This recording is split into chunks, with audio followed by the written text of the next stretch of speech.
میں نے کہینوں کو دیکھا ہے، وہ منمناتے ہیں جن کے جملوں کا بہت سے مطلب ہوتے ہیں، وہ ٹکڑے ٹکڑے کر کے بولتے ہیں، ان کی بات کا وہ ڈھنگ نہیں ہے۔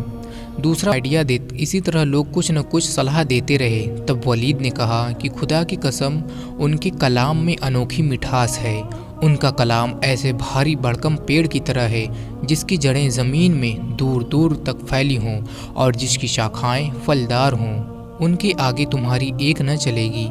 میری سمجھ میں تو آتا ہے کہ تم لوگ کہو کہ یہ جادوگر ہیں، اپنی باتوں سے کافی لوگوں کو بہکا دیتے ہیں۔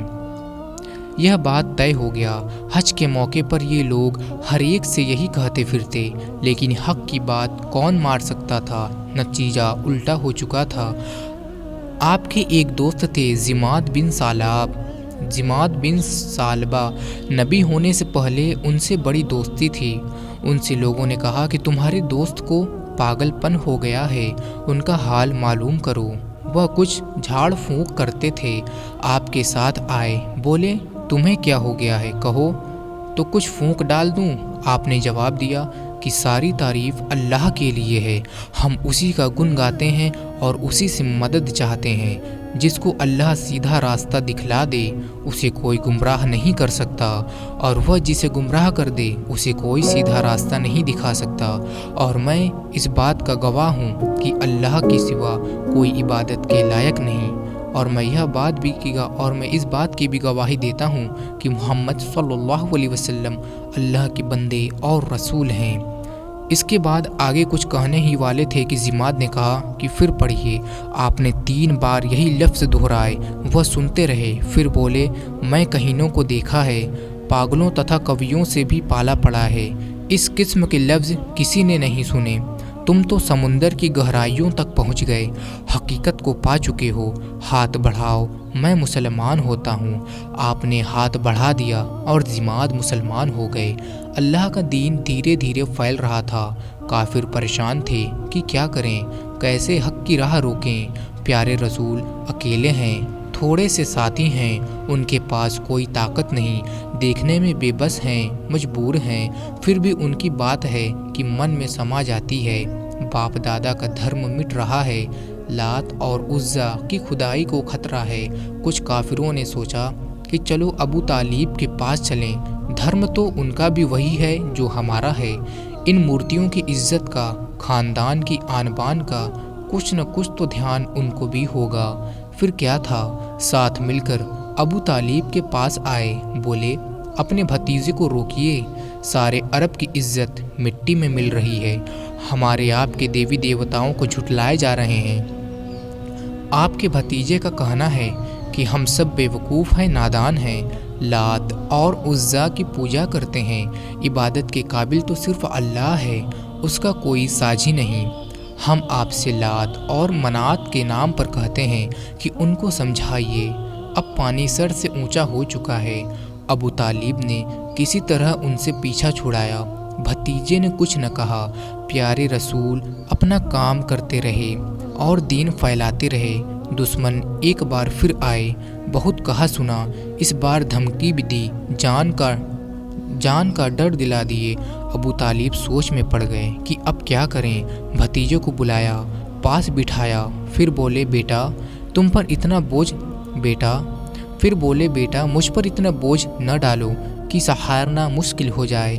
پیارے نبی سمجھے کہ چچا ساتھ چھوڑ رہے ہیں، یہ کام تو اللہ کا تھا، اسی کے بھروسے ہو رہا تھا۔ بولے چچا جان، یہ لوگ میرے ایک ہاتھ میں سورج اور دوسرے ہاتھ میں چاند لا کر رکھ دیں تب بھی اس کام کو میں نہیں چھوڑوں گا، یا تو اللہ اپنے دین کو غالب کرے گا یا تو میں اس راہ میں مر کھپ جاؤں گا۔ یہ کہہ رہے تھے اور آپ کی آنکھوں سے آنسو بہہ رہے تھے، پھر اٹھے اور باہر جانے لگے۔ چچا نے روکا،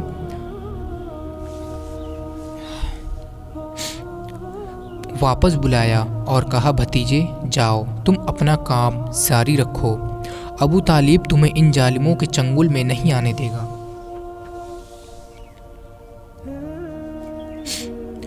بڑے چکر میں تھے، دیکھ ریکھ کی لاز، انسانیت کی مانگ اور پیارے نبی کی زندگی کا ہر حصہ ان کے سامنے تھا جو جادو کی طرح دل و دماغ پر چھا گیا تھا۔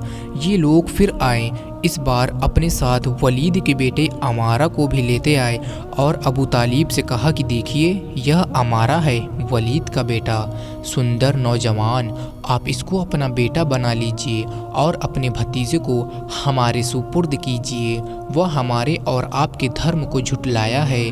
باپ دادا جس راستے پر چلتے رہتے ہیں اس سے سارے قریش ہی نہیں، سارے عرب، ساری دنیا، سب انسانوں کو پھیرنے کی دھن میں ہیں۔ بیٹے کے بدلے بیٹا لو، جھگڑا ختم کرو۔ ابو طالب کا منہ لال ہو گیا، وہ غصے میں بولے، عمارہ کو میں لے لوں، کھلا پلا کر موٹا کروں، اپنا پیارا بیٹا تمہیں دے دوں تاکہ تم اسے قتل کر ڈالو؟ اچھے آئے ہو کہیں کے، جاؤ جو تم سے بنے وہ کرو، میں ان چالوں میں آنے والا نہیں۔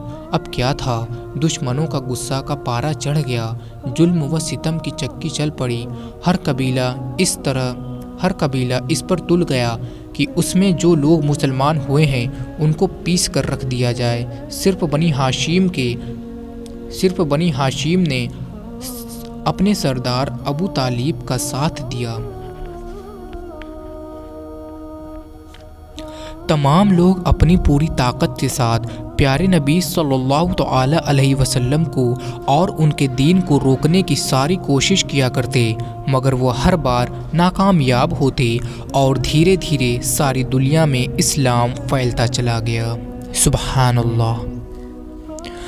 تو پیارے دوستوں، امید کرتے ہیں کہ آج کا یہ خوبصورت واقعہ آپ کو بیحد پسند آیا ہوگا، اور بھی اچھے اسلامک ویڈیوز اور واقعات سننے اور جاننے کے لیے اس ویڈیو کو بس ایک لائک دے کے ہمارے اسلامک چینل کو سبسکرائب کر کے بیل آئیکن ضرور سے دبا دیجئے، اور کمنٹ میں ایک مرتبہ سبحان اللہ ضرور لکھیے۔